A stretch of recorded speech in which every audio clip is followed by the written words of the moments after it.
Shalom, I am Rabbi Michael Panitz, Rabbi of Temple Israel, Norfolk, Virginia, and I have the honor to be speaking to you from the pulpit of our sanctuary. I'm speaking to you on April 20th, 2022, and my talk is entitled Bechol Dor Vador, in every generation. We are in a sad week, beginning with today, the anniversary of the Columbine Massacre, and continuing through April 27th, next week, when we will commemorate the Holocaust. April 20th, 1999 was the date of the Columbine Massacre.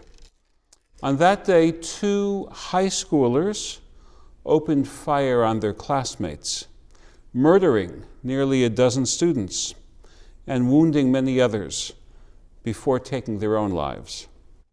At the time, it was the deadliest high school massacre in United States history. One of the 2 mass murderers, Harris, had written in his journals of his veneration for Adolf Hitler. It remains a strong suspicion that the 2 troubled teens chose April 20th because it was Hitler's birthday.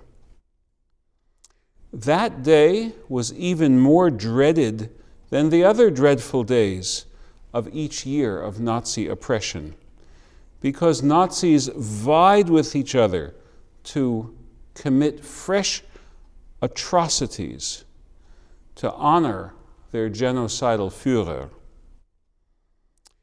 It would be bad enough if this date were merely the anniversary of tragedies, but fresh tragedies have continued to unfold in the weeks leading up to this year's April 20th, and continue today.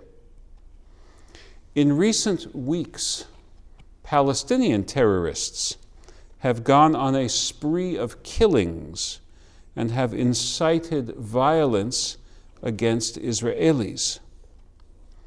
On another continent, Russians are targeting Ukrainian cities, striking at civilian concentrations and murdering innocents. This is the week of the Passover festival. On the first night of the holiday, we had the Seder, the home ceremony, commemorating the birth of our freedom and recalling the pilgrimage to our now ruined Holy Temple in Jerusalem. The ceremony contains both the bitter and the sweet. We taste the bitter herbs, but we buffer their bitterness with the sweet charoset, a chutney of apples, nuts, wines, and spices.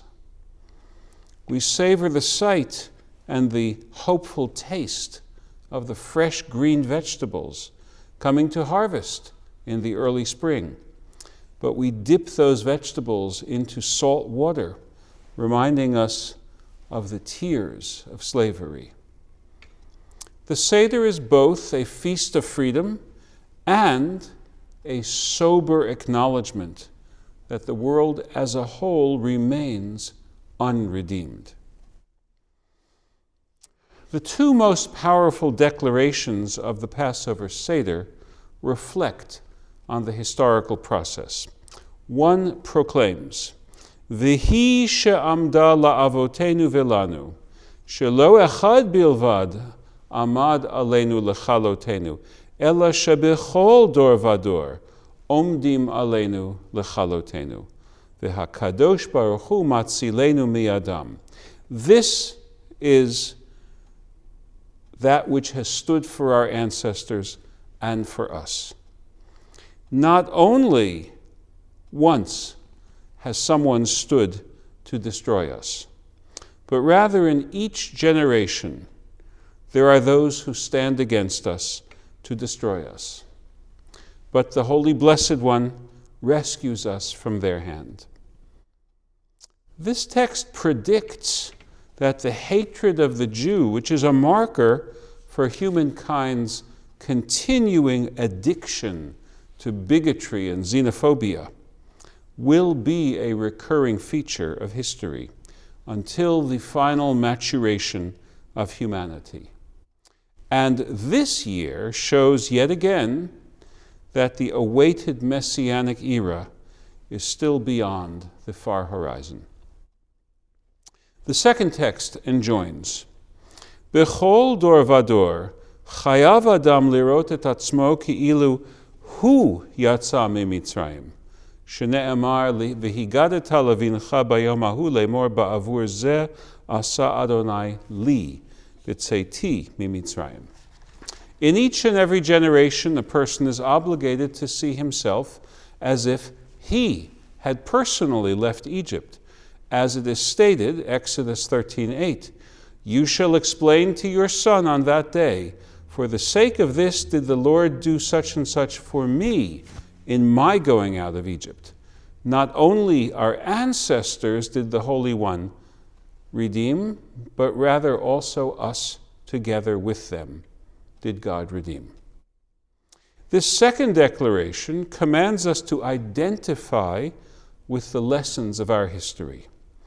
We were symbolically among those who were rescued from Pharaoh's army at the shores of the sea. We have experienced moments of redemption. That is a truth to hold in one hand, even as we hold the undeniable fact of the world's brokenness in the other hand. These two truths remain in tension because both are real. Taken together, the two passages from the Haggadah teach us not to despair.